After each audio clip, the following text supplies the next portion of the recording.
ભાજપના પૂર્વ ધારાસભ્ય રમણ વોરા સામે મોરચો માંડ્યો હોય તે પ્રકારની વિગતો સામે આવી રહી છે।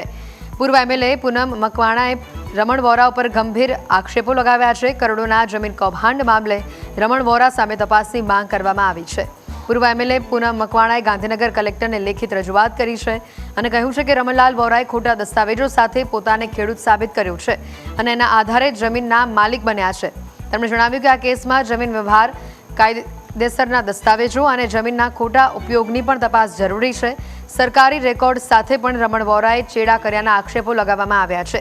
પૂનમ મકવાણાએ રમણ વોરા સામે કડક તપાસ અને કાર્યવાહીની માંગ કરી છે।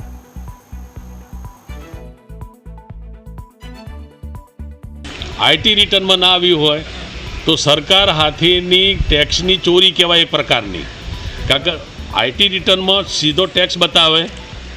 હવે ટેક્સ એટલે 13 કરોડની આ ટ્રાન્ઝેક્શન હોય તો 50% પ્રમાણે 6.5 કે 7 કરોડ રૂપિયા તો સરકારનો ટેક્સ જાય। હવે બચાવવા માટે જો આ કર્યું હોય તો સરકાર હાથેની એક ચીટિંગ કહેવાય, છેતરપિંડી કહેવાય સરકાર હાથેની। આ બહુ ગંભીર બાબત છે। મેં આ બધી બાબતો લખીને સરકારમાં પણ કલેક્ટરમાં આપ્યું છે।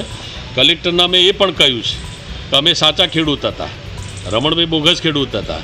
જો આ જમીન શ્રી સરકાર કરતાં પહેલાં અમને સાંભળવામાં આવે એવી પણ અમે વાત કલેક્ટરમાં કરી છે।